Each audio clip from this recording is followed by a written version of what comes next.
All right, everyone. Welcome back to The Great Retention with Kamber Parker, sponsored by the YoProKnow. I'm Kamber, your young professional expert and founder of the YoProKnow, where we bring you the answers you need to know about how to hire and retain the best talent, starting with the young professionals you work with. There are a lot of young professional fish in the sea, as I like to say, but how do you catch them? And what do you do once you reel them in? That's where we come in. Today, I am thrilled to have Ajit Vakharia, President and CEO of Flair Education, to the show, coming to us live from Boston, Massachusetts. Ajit and I were connected through our former podcast guests from Skills Gap, Tina and John Zwolinski, and they connected us because of Flair Education's mission, which is to tackle generational poverty through high school workforce development, and they believe that every teenager should have an opportunity to gain exposure of the working world and build confidence in their professional goals and skills. There is some overlap in the work that we do, and at the end of the day, we both want what is best for the next generation. When we had our conversation earlier this year, or I guess it was last year in 2023, I just had this feeling. I was like, we have to get him on the show. And so welcome to the show, Ajit. I'm so excited you're here. Yeah, no, thank you so much for having me. And you're too kind. I feel like I don't need to say anything more about Flair. I think you might have covered it all. So well, we'll get to that because I want to make sure people hear it from you, because you have poured a lot of time into it. But before we get there, let's talk about a lightning round, okay? So this is going to be a few questions that I want you to answer in just a couple of sentences or less, just so we get to know you a little bit. Sure. First, tell us something that is not on your resume. So something that people wouldn't know about you by looking at a piece of paper. That is a great question. So without seeing my resume, something I did when I was a kid a lot was play chess. And so I was a competitive chess player. I did the whole Queen's Gambit thing to a certain extent. Yeah. The PG version at least. And it was a wonderful experience. Cool. And so I went to chess tournaments, et cetera. But yeah, it was a very important moment in my life and taught me a lot about how kids learn. Yeah. So. Well, I immediately thought Queen's Gambit. So Queen's Gambit. So that's so funny that you brought that up. What is your favorite productivity tool? Great question. Notion. So I'm a big Notion advocate. I like the flexibility of the tool. Mm-hmm. It's obviously a little bit more difficult to configure for an early user, but someone who's worked with Microsoft Suite for the longest time in Google Suite, it's just like everything at whole is needed. Yeah. So we use Notion at Flair. Yeah, it's a great experience for sure. Cool. You're not the first person who said that. So I need to dive into that a little bit more for our team. Can you tell us about a lesson that you have learned as a young professional? The biggest one by far is, I think, the power of likability. So one of the things that we talk about a lot in our program, we'll get into it, is a lot of young learners today are at this crossroads where they have to think about how can they build their self-advocacy skills? How can they really advocate for themselves, advocate for their communities, and advocate for what they believe in? Many of these students feel strongly about that and really want to take that next step. However, for them, they're in an environment where being likable or being liked is something that is critically important when you're younger. It's critically important as you get older. And especially as you're working with different generations and different populations, it's incredibly important for building camaraderie and building a shared sense of, a shared sense of culture. So one of the things we talk a lot about with our students is something that I personally really worked on, is just being someone who you can have a nice conversation with professionally or personally, but you can just sit down with and makes you feel good about yourself. Mm-hmm. It's the kind of person that you want to come back to. And so again, kind of we can get into it more, but we feel strongly that, and I feel strongly that likability plays a huge role in your own professional success. Mm-hmm. And being that go-to person that's giving off, as our generation would talk about, good vibes. That's the kind of people that I tend to notice achieve a certain level of professional success. Yeah, really great insight. I like looking at that in that perspective. So I love that answer. And let's dive in to now talking about Flair Education. Because yes, I gave the rundown that was on your website, but I want to know what motivated you to start this. When did you start this? Give us a little bit of history, and then we'll dive into the meat of the discussion today. Yeah, of course. So I'll take you back to the very beginning. When I was in college, and like a lot of stories start with, I think when you found something, it always comes back to that personal experience you had. When I was in college, so I was a chemical engineer at Stanford, which is in the Bay Area, as many of your listeners might know. And mm-hmm. I come from 18 years of parents and a community that was providing me with opportunities to explore the working world, to explore my own passions. And I picked chemical engineering in a large degree because I loved math, I loved chemistry. I wanted to combine them all into an engineering degree that looked flashy. And, 2 years later, as I was going through college, I figured out that I just don't resonate any of these jobs. It's challenging for me to really see a future there. That was a tough time because I reflected on all the opportunity I've been given, on the legacy and the heritage I had come from, a heritage full of prioritizing education, and I felt lost. And, fast forward a few years to my first job, that feeling of feeling lost was ever present. And I luckily was able to find a consulting firm that took a chance on a recovering engineer, as they put it, and gave me a really good training ground for learning certain business skills. And, even fast forward 2 years from there, I was making my way in the world, but that stuck with me for the longest time. And I think that's where Flair really began for me, is understanding that with all the, so to speak, privilege I had growing up is, what I call the first generation of wealth, from parents who had very little, who built something very considerable for the time they were in. Given all that privilege, struggling as much as I did to really find a career that made me feel passionate, that to me felt like a systemic failure of our society, of our educational system, even of maybe our planet, and helping young people really understand what the working world is so that they can make the right choices for their career. Yeah. And that's what we're committed to at Flair. We're committed to helping youth, specifically 10th, 11th, and 12th graders, really explore all the things the working world has to offer, the kinds of jobs there are, the people that are involved in the working world, skills that are involved, so that by the time they're 18, they can make very specific choices about what they want to do with their life. Most of those students will go off to college. Most of those students will pursue different majors and continue to explore. But those early experiences, we feel strongly that they can have such a remarkable, lasting impact on the student and the learner, and more broadly, just on society, and really training the future of our working world to feel passionate about the work they're doing.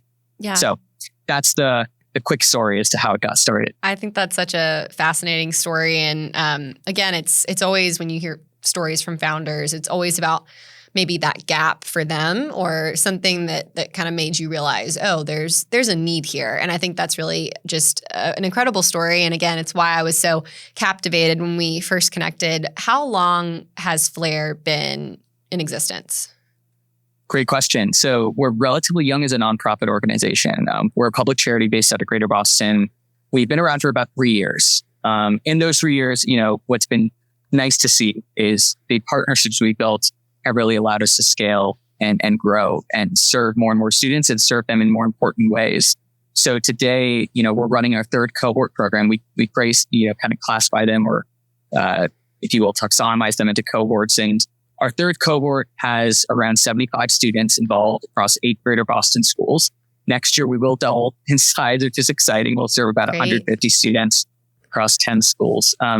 And these 75 students take part in our 36-month workforce development experience, which I can happily get into if you're curious. But as a young nonprofit, I'll say it's been wonderful to see how, in a place like Boston, where there are amazing nonprofits, dime a dozen, that are doing incredible work, how we've been able to, see the vision we have for the world and really manifest that in the support we've generated from the local community, the students we serve, the schools we serve, but also with the businesses we work with and the individuals in those businesses who, whether they give their time, their money, their so to speak, blood, sweat, and tears, they're engaged. They want to see this change happen. So that's I think been the last 3 years for us, and hopefully will be the next, I would say, ambitiously 25 years to come. But that's just the vision. I'm excited for you. And I know we talked about this last time, but we are kind of on a similar trajectory. Like, we're in year 2, almost year 3, about to start year 3 of the business. And it's wild what happens in those first few years. So I can relate on some level.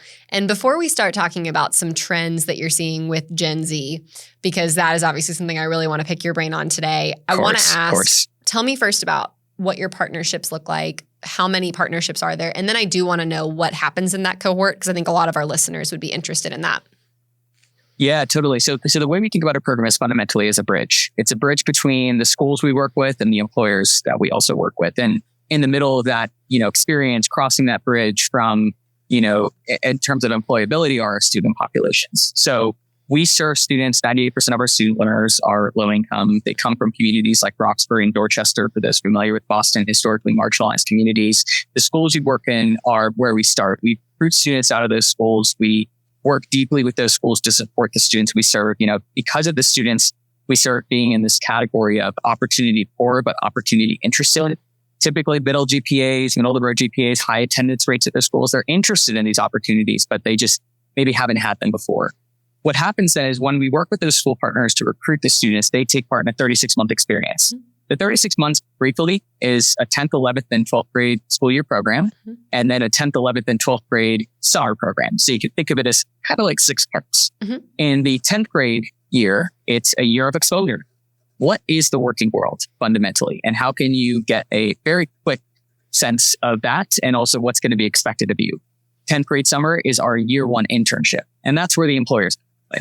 We work predominantly with the largest biotech, technology, financial services, real estate, construction firms, typically what we call durable and growth industries in this country that we think offer employment opportunities to a lot of really capable and talented young people. We work with them to build out summer internship experiences for our high school students. And we do that in a whole set of ways.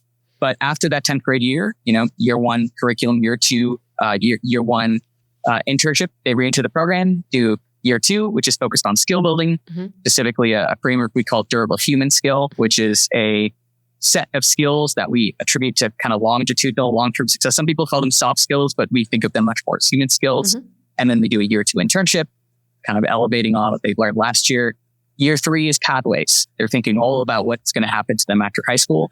And then year 3 internship. And so that's the brief structure, like I said, and kind of like you asked. The 2 key partners in that process are the schools, where we really not just source students, but support students interactively with them.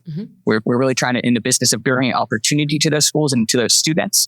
And then the employer partners, where we work collaboratively to build out these high school internship programs that fundamentally are the right thing to do, but for the longest time just have not scaled for a whole set of reasons in this country. But with a model that we think is something that can scale and something that we can replicate success with over and over again for new students and new employers. So, and the employers are the ones funding this, or are the schools funding anything? What does that look like? Great question. Yeah, really great question. So the way our business model looks is one piece I didn't add. The entire program is paid. And that's very important. Yeah. Every hour in the program, a student earns $20 an hour. So that comes out to around $3,000 of stipends during the school year. That's paid by us to the student. And then another about $2,000 to $3,000 in internship salary, typically W-2 salary, that's earned by the students on behalf of the employers. Overall, that makes this program relatively high cost, which is a good thing from our perspective, because that means there's a lot of support and a lot of good stuff happening. The employers do kind of fund the majority of the program. So we have different employers that do different things. Some employers treat us more as and typically they treat us kind of a sponsorship. So they'll sponsor students in the program, fund our operating costs to put students in the program, specifically the interns they take on. Other employers will kind of, either with their foundations or more broadly as a program service fee, kind of write us a check. But, today, about 60% of our funding is coming from employers, whether it's directly or indirectly. Great. And that's a major source of funding. And I will say, we are exploring partnerships in more broader terms with schools and others. I think, and philosophically, we believe at Flair that the major funding for these sorts of initiatives should be coming from it should be coming from the employers, as I'm sure you've seen as well. Yeah, absolutely. Because that's ultimately who's going to benefit from this. And I think that is where we see the market go. Is employers delving deeper into, like you said, Gen Z, Gen Alpha populations, and really trying to affect change so that their working worlds can look just as great as it does now. Yeah. So, I mean, the smartest companies today are the ones that are proactively looking at how can they engage the next generation, because these are the future leaders of their workforce.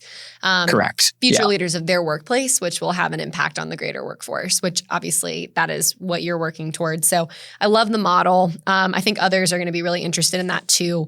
But Ajit, let's go into some of the trends that you're seeing, because you are working primarily with these students. Your team is working with these students. What are you seeing as far as trends go? And does it change the longer you do this work? Like, have you, from 3 years ago, have you seen the trends shift? And what are you doing to prepare for some of the shifting trends that you know is coming in the future? Great question. So kind of hits on one of the things I mentioned at the beginning, and we'll start here, and then please let's either dive deeper or move to the next one. I don't want to belabor too much, and want to make sure we kind of tackle everything you're mentioning, because I think you probably also have quite a few on your end Just you'd love questions. to dive into. Just a few, right? The first one, I think most important one, is this idea of self-advocacy. So what's been happening over the last, I think, 5 years in the educational system, really, you probably even talk about COVID and the remnants of that and kind of what's been going on still with COVID in the community, is that we've seen a generation of learners that have missed out on critical social experiences. And those social experiences have really had unfortunate outcomes when it comes specifically to the ability for students to self-advocate and to say what they need to get over a block or get over a hurdle. And what I think is happening now, what I've seen in our learner population, is that there has been a massive pivot away from that inability and more towards the understanding that generational wealth can happen, but it only can happen if you do self-advocate. And so going back to this power of likability, I think what I see as the critical task we have is we have a generation of students coming into our program who, like I said, are opportunity interested. The kinds of students who that, if you will, diamonds in the rough, who are going to be incredibly successful if they get that opportunity. These students are entering our program already with a very clear understanding of what they want in their lives and what they're expecting. And there's an element of respecting that, but also of curating experiences for them to continue to grow and to understand how can that actually enable me to be successful.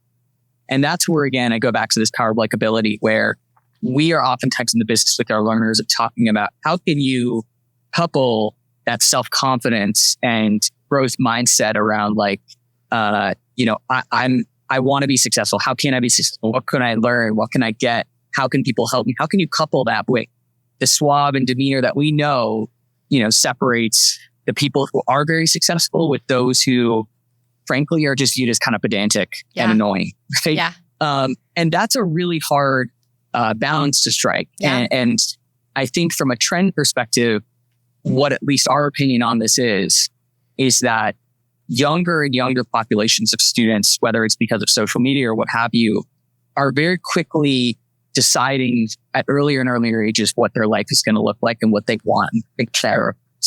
And so it will be on, the onus a little bit of the working world to help foster and build those types of professional skills among these learners that maybe traditionally those companies, those organizations haven't had to build, haven't had to focus on. So when we talk about leadership and development, we're not just thinking about it in the context of how to elevate, an early career professional to middle manager. I think it also has to take in the form of how do you take a student who clearly is demonstrating the confidence you want them to demonstrate, but maybe is a little bit rough around the edges. How do you take that learner and really recognize them for a diamond in the rough and not just throw them off to the wayside? Because 2 reasons. Number one, of course, and most importantly, it's bad for the world and bad for the student, bad for society. But number 2, and to be frank, everyone's self-interested, it's bad for your organization. This is just the changing demographic of the world. It's the changing demographic of the young kind of learners that are going through society, the people who are the types of people you want to, invest in and build as leaders. They're going to be expecting a lot more. So you're going to have to do a lot more training to kind of navigate that, I guess, maybe seeing chasm or, that challenge that might be faced traditionally. So I'll say this in very short. There are no more yes mans and yes womans. That just does not, in my opinion, exist anymore. Yeah. So you kind of have to adapt to the times a little bit. I mean, you have to. And that's, so one of the things that I want to point out, because you just gave me a lot to unpack. One of course. One of the things. A lot of opinions too, I'll caveat it with saying. No. Those are great. One thing I kept thinking of was how a lot of experienced leaders and professionals who are in those baby boomer generations and even Gen X generations, they use the word entitled a lot when they talk about this next generation and they talk about Gen Z, and they see self-advocating and that confidence, they see it as annoying. You use that word. They see it as entitled. And that right there, when they come into the workforce, is creating this tension and these barriers. And I think it really limits those young professionals when they first come into the workforce. And so training has to go both ways. Yes, you can train the next generation for when they come into the workplaces, which is where you come in. And that's why we emphasize training experienced professionals to help them better understand that these changes, they do need to adapt to them because it's the changing workforce. It's a result of technology and rapid technology and the pandemic and this gap that just continues to grow. So I see it all the time with companies. And that is a good segue into my next question, which is asking, obviously it seems like if 60% of your income is coming from these partners, obviously their response has been pretty positive. But do you ever get pushback from companies that maybe don't see the value in this? I don't know how they couldn't, but I'm curious. Oh, all the time. Yeah. I mean, my job is to do business development. So I will say more than having to say 9 times out of 10, a company laughs me out of the room in some way, shape, or form. And that's wild to me. Maybe not, they're not laughing at me, but they're definitely not responding to my continued outreach and emails, probably because they're finding me annoying. The life of a founder. That's maybe clouding my judgment. But to your point, no, I think that this is a hard one because the reality is that these are, I try to look at it empathetically from both sides. These are on the young people's side. These are young people who have the talent you want, right? Whose self-advocacy, is going to push them to be more autonomous, to get more done with less, to be more mission driven and aligned to the goals of an organization, as opposed to just I'm clocking up, which a lot of times people just want to, these kids just want to work 40 hours a week and make rich and get off easy. And you're like, I think they're just giving them, maybe just not thinking about their motivations. And that's the other side, which is I understand the way organizations run nowadays and layoffs after layoffs or raises after raises, like these cycles that, especially technology companies are embracing, they're becoming more and more ebbs and flows. And it's not easy to today run an organization with so much that has to be done. I mean, business is becoming more sophisticated. So I feel like everyone, whether it's a McDonald's all the way to a startup, is trying to do more with less. And you need those, those home runs to make things work. So all this is to say, I try to understand both sides, but I think to your question, the companies that don't laugh us out of it, right? The companies that do invest in this, and I want to highlight their use cases because I think they're the ones that are like the true models that everyone should aspire to. These are companies that I think fundamentally understand that leadership and development happens at all levels, and it actually becomes culture. And it becomes culture when you invest in a way that there are like built-in feedback loops for the organization. So what I mean by that is a supervisor that takes on a high school intern is then appreciated for doing that by the manager who is investing in that supervisor's leadership and development, who probably is part of an ERG group potentially at the company, which is cross-functionally full of managers investing in their people's development and other ICs and contributors who are all interested in this stuff. And then the director on, at the very top is allocating a certain amount of budget to these types of initiatives and is supportive and fighting for that budget. And then the VP on top of that, turns out that VP is volunteering their time as a nonprofit board member. And then above that person, the CEO is always asking if they can take on 7 different interns from all these places every summer because they believe in all the principles. Like it really is systemic in an organization. And you get to see that up close in the work we do, where it's like, it's kind of self-selection and it's good self-selection. What I'll say is also, we don't have to harp on the research. This, but I graduated out of HBS and HBS writes a lot about the value of diversity, equity, inclusion. And we don't have to get into it. It's pretty clear what happens when an organization invests in talent development this way. People stay for a long time. They don't want to leave, and business results are that much better. Yep. So I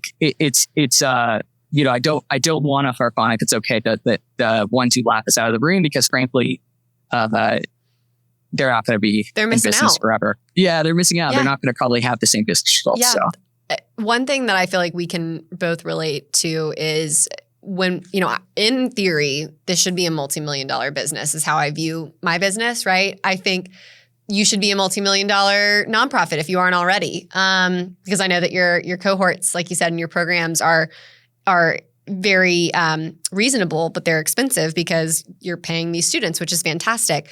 But it's always the proactive companies that will hire us. It's never the ones that really need it, right? It's the ones that they're like, oh, we don't need help attracting and retaining top talent because we're top young professional talent because we're fine. And usually they're not. And they can't spot when there's that real problem that starts to just kind of grow.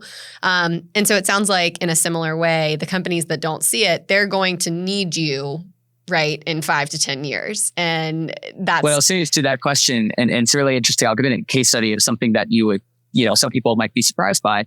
So when we talk about financial services, which is one of our biggest sectors, if you look at what the biggest sector participant is there, they're insurance companies, specifically insurance companies that hire a ton of actuaries. Yep. For those that don't know Boston and the whole actuary scene in Boston, this is your like 1960s, 70s Southie, sorry to just insert stereotypes, but I will, like Goodwill Hunting, kind of like, this is your story of like the blue collar kid who makes it out of Southie and gets into a good, well-paid actuary job. I mean, this is what historically has been the funnel. And well, guess what? There's just not a lot of like low income Boston native people in those families to go and be actuaries and rise that socioeconomic ladder, because guess what? Actuaries make a lot of money and it's a great job and profession. And so what's happening? These companies have come to us and they've said, hey, Ajit, we have a funnel problem and we actually do recognize it's going to happen, not now, but in like 5 to 10 years.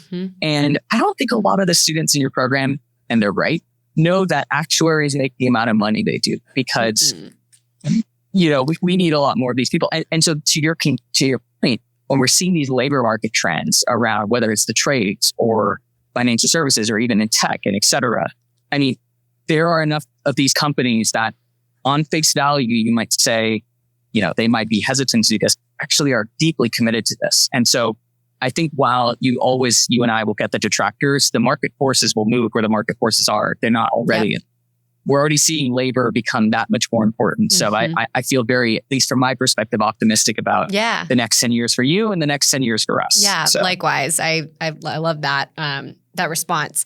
Tell me, you mentioned financial services, and I actually have a lot of experience working with actuaries because my first job out of school was for a corporate 250 insurance company. So fun times. I was not an actuary, but met with a lot of them. Tell me other industries that you're working in, and are you seeing kind of just similar trends across the board, or are you seeing very different trends? Yeah. Let's talk about these because I think they're important. So I will stick to the big three that we work with, which tend to be actually big four: technology, biotechnology, financial services more broadly. But in those, I'll talk about like community banks, insurance companies, because that's where we see a lot of work, and then in real estate. So taking each one, technology by far furthest ahead with this type of work. I think the technology industry generally understands that they, over the last 5 to 10 years, have been getting an influx of very highly skilled talent. But a lot of it's come overseas, and that is not always going to be the case. If you look at global trends and the way labor is kind of focusing globally, India is continuing to be a hub. People from China are immigrating less, right? And now everyone talks about, the young people in Africa, but obviously, Africa itself is developing so quickly. So those same tech companies probably not going to be able to leverage that same type of talent. They were able to get that talent for quote unquote for cheap. So I think those companies are moving forward. They recognize that they need to reshape their cultures if they haven't already. They are doing the types of things to create more inclusive environments. They're hiring diverse talent, focusing on diverse pipelines. I think they're pretty far ahead. I think the companies that I see, the industry I see really struggling with this right now is biotech. And I think biotech has a bigger problem where in the tech company use case, right, you can actually find talent pretty cheap now with 3-month boot camps, 6-month boot camps.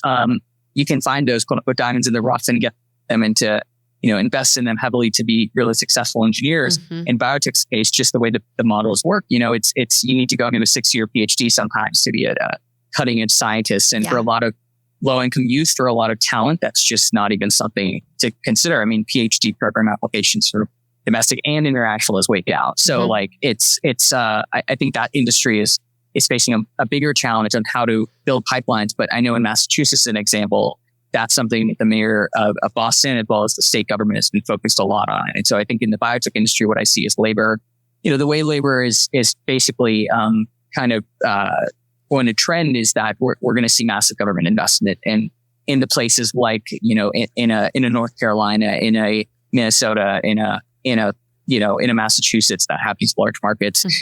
In financial services, I think, that's where it's fascinating, because what I've seen, at least insurance wise, I think insurance companies get it. I think community banks get it. On the flip side, you talk about venture capital and private equity, these linear industries, and for sure, they don't yet, I think, fully grasp how labor market inversion is going to hit their bottom line, because they're so focused on, different trends. But the reality is that they invest in durable businesses, and when labor becomes more expensive to hire and labor costs shoot way up, it's going to affect their returns. And so, that's at least been my perception of things. And then I'd say real estate is an interesting one, where in real estate, this is a bigger question around equity is, who historically has had the opportunity to own land and have the right to say they have property rights. And it typically has not been marginalized communities. And so we actually see this with our student population. There is such a huge number of students that want to go into real estate. All it's because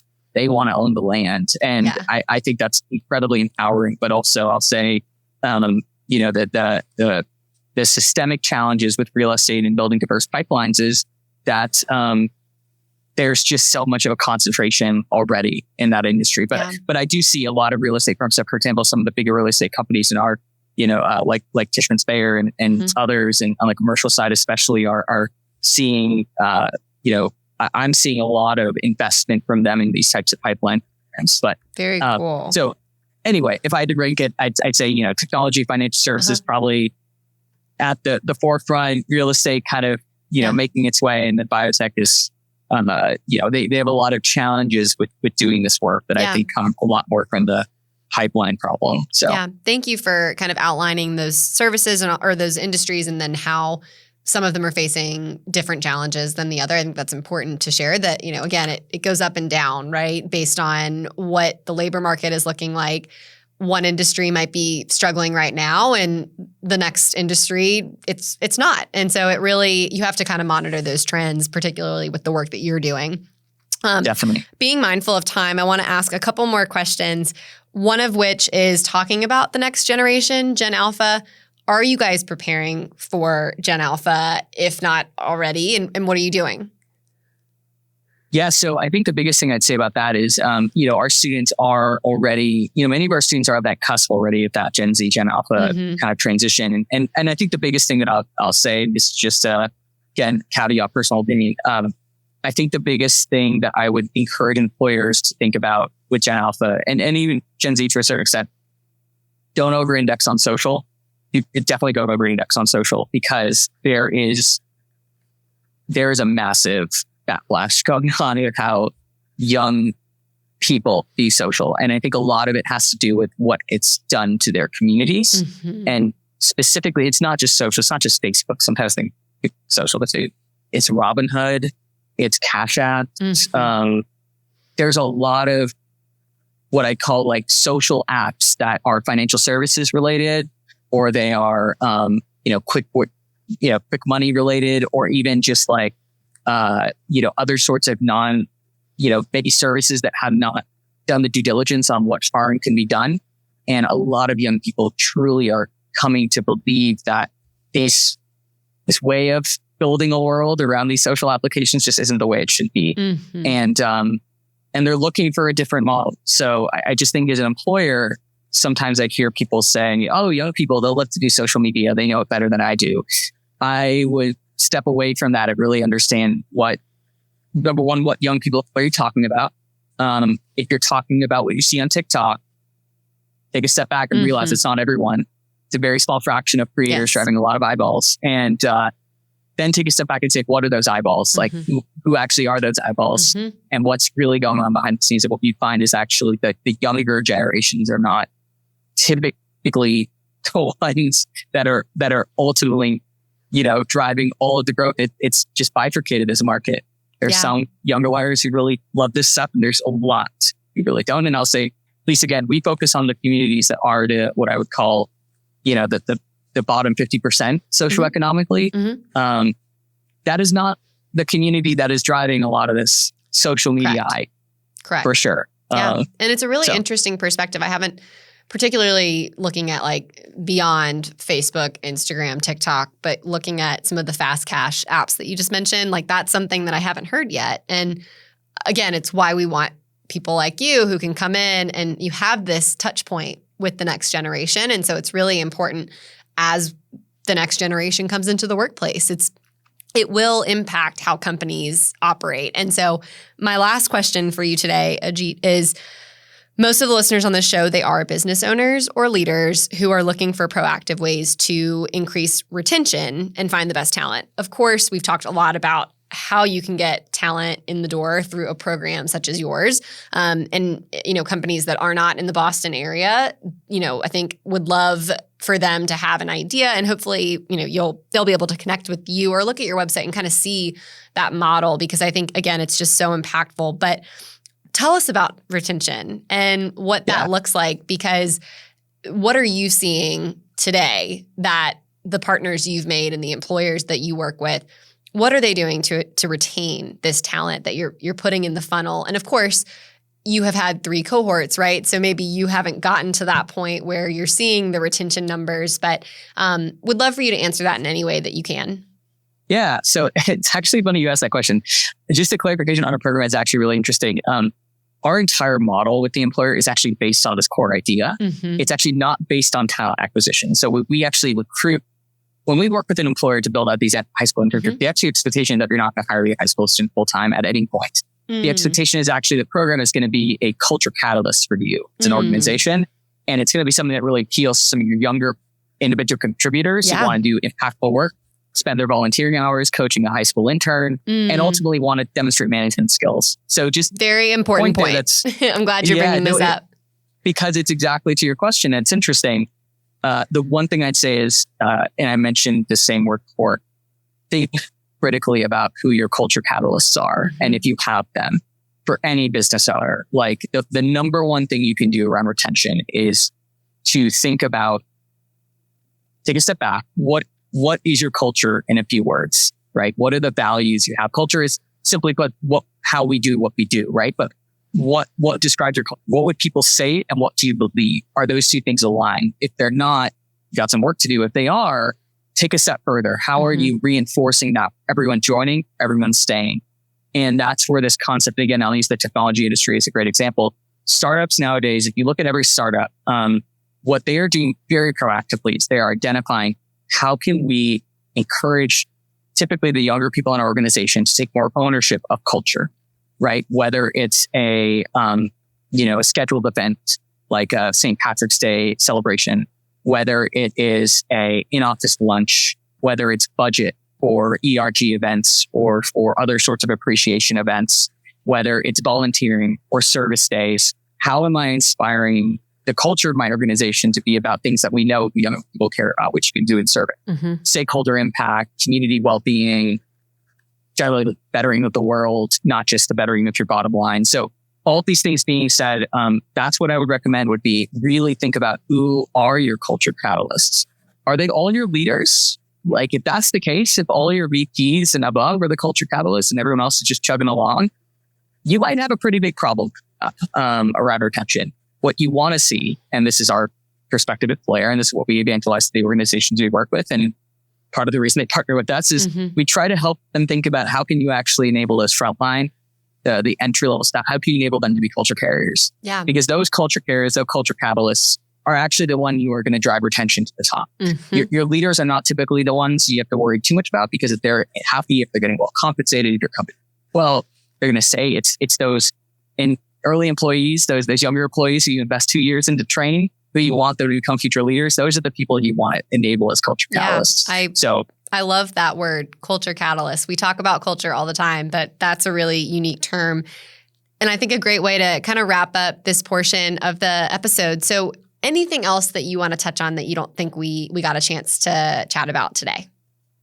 Not at all. I think you did a great job kind of outlining all the key trends, or I guess introducing them. All I'd say would be that, so we're a nonprofit employer and we're relatively open book about our policies, about our practices. I'd be happy to, with any of your listeners who are interested in the way we do the work, and especially that last point around if any business owners are curious about how do we kind of foster that mentality, how do we change that working world from the inside out, we're happy to share kind of our best practices in our toolkits because we do have a lot of that. There are specific processes we've put in place with our employer partners to help them use our program to build that shared culture, shared experience that enables our organization to do better. So that's something I just to be frank, offer for free. Like you don't need to pay a dime. We're an open book on all that stuff. Yeah, that's kind of our vision. So awesome. Appreciate you having me on. But thank you. Well, thank you. This was really amazing. I think we could have gone on for much longer because there's a lot to talk about with this topic. And as I mentioned earlier, certainly people can see probably now why we connect in some ways, right? The overlap between our two initiatives. And so we'll make sure that people have the opportunity to connect with you in the comments for both the podcast and the YouTube channel. So thanks again for being on the show. This was really wonderful.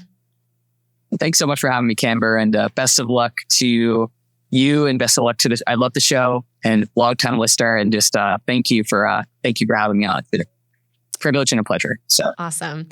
Well, thanks again for joining us on The Great Retention with Kamber Parker. Before you go, remember this: young professionals make up nearly half of the U.S. workforce today and are expected to jump at a rapid pace in this decade.